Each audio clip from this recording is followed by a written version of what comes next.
The Golden Arrow.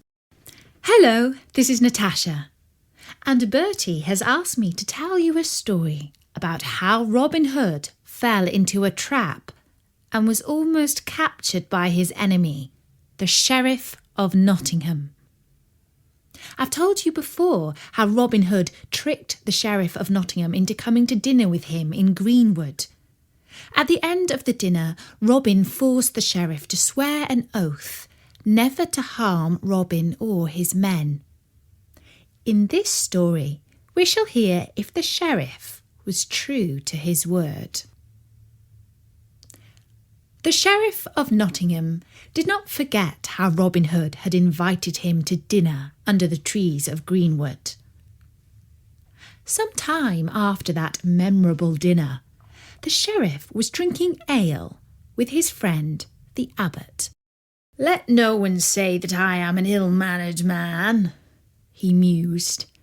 "One favour deserves another. It is time for me to return an invitation to Robin Hood and pay his hospitality back in kind." The Abbot shook his head. "The outlaw has not remained at large for so long by being a simpleton. I do not think that he will walk so easily into your hospitable trap." The Sheriff smiled over the top of his tankard of frothy brown ale, and the Abbot realised by the self-satisfied curl of his friend's upper lip that the Sheriff was confident of his plan. "My dear Abbot," said the Sheriff, "you are right to say that we are facing no straightforward villain.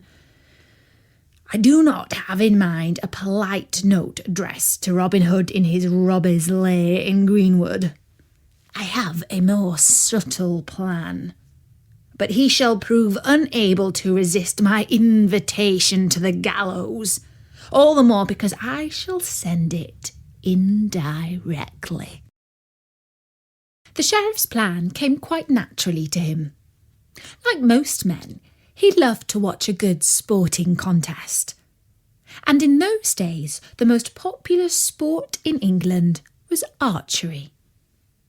Everyone knew that the title for the finest archer in all the north of England belonged by right to Robin Hood. The Sheriff decided to give the outlaw a chance to claim his title. He ordered that on a certain day an archery contest would be held on the field outside the city walls. The trophy was to be an arrow, the like of which had not been seen in England. Its shaft was made of white gold, and it was tipped and feathered with yellow gold.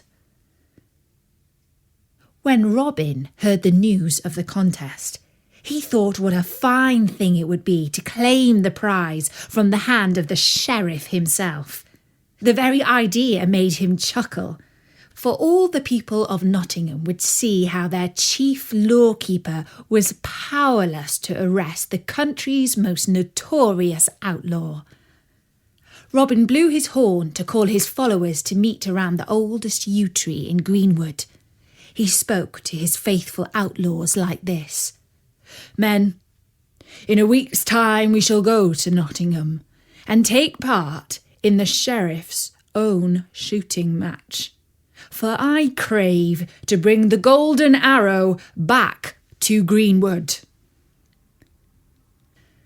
The outlaws were far from overjoyed to hear this plan, for in their hearts they thought it was perhaps a little too bold. "Have no fear," said Robin, "for the Sheriff stood under this very yew tree and swore an oath by St. Mary that he would never do us any harm." To this, Little John added, "Aye, that he did, and in a week's time we shall discover if the Sheriff is a man of his word." On the day of the contest, Robin and over 100 of his men gathered on the archery field. Robin ordered that just he and the 5 best shots in his band would take part in the match. The others were to crowd round them so that Robin would not be recognised until he stepped forward to aim at the target. For more disguise, he wore a hood over his head. Little John, Much the miller's son, and Will Scarlet each stepped forward in turn to aim their long bows. Their aims were good and true. Then it was the turn of Robin Hood. The sheriff was watching from his chair, and he recognised the villain straight away, not from his face, which he could not see, but from the way he walked. He said to himself, "Soon Robin Hood will take his prize, and I shall have mine." Posts driven into mounds of earth served as the targets, and Robin split the furthest post with his arrow. Nobody else could strike true from such a great distance. At the end of the contest, Robin approached the sheriff to claim his prize. He accepted the golden arrow and held it above his head. The word had got around that the victor was none other than the most notorious outlaw in the north of England. Some people in the crowd cheered, others jeered, and still more kept quiet, for they did not dare to show their support or opposition for the sheriff's deadliest enemy. While Robin was still holding up the prize, a horn sounded, and the sheriff's men began to rush at Robin. The outlaws of Greenwood were ready for treachery such as this, and held their long bows bent and ready to fire. They shot their arrows into the sheriff's men, and many of them fell dead. Then arrows began to fly in both directions, and most of the crowd, those who did not care to join the fight on either side, ran for the city gates. A great many arrows were let loose, a great many tunics were split, and a great many men received wounds. An arrow stuck in Little John's knee, and he was unable to stay standing. "Robin," he called out, "if I have served you well and true, do not let me fall into the hands of the sheriff while I am still breathing. Take my broadsword and strike me in the head. Cut me deep and wide until no life is left in me." But Robin replied, "I would not let you be slain for all the gold in England, even though it were laid out before me." And Much the miller's son added, "God forbid that we shall be parted." And he took Little John up on his back and walked with him a mile, although he put him down every now and then to loose some arrows from his bow. All Robin Hood's men were retreating now. They fought their way to the castle of the good knight, whom Robin had helped when he was down on his luck.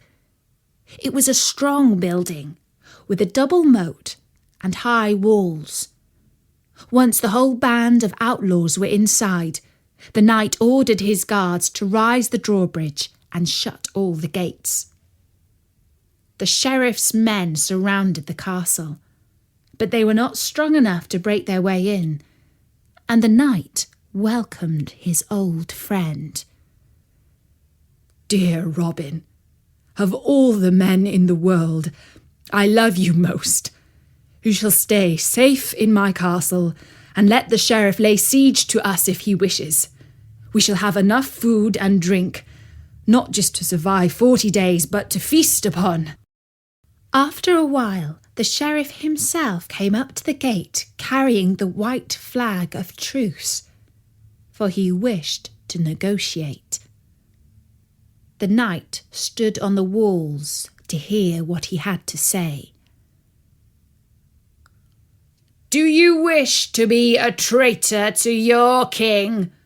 For you are keeping his enemy safe against the law."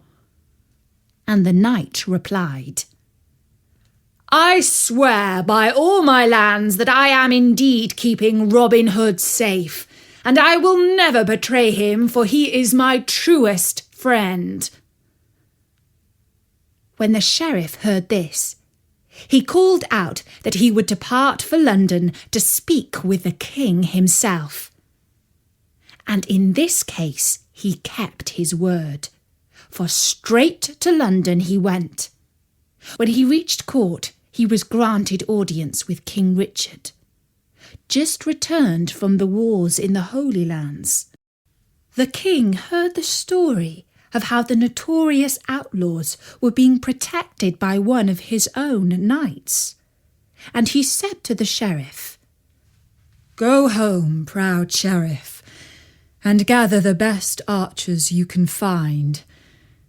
I shall be in Nottingham within 2 weeks, and then I shall take this errant knight, for he is a traitor to both his king and to the law of the land. And as for Robin Hood, never have I heard of such a popular criminal, and I am curious to know how one man can break so many laws in a single lifetime.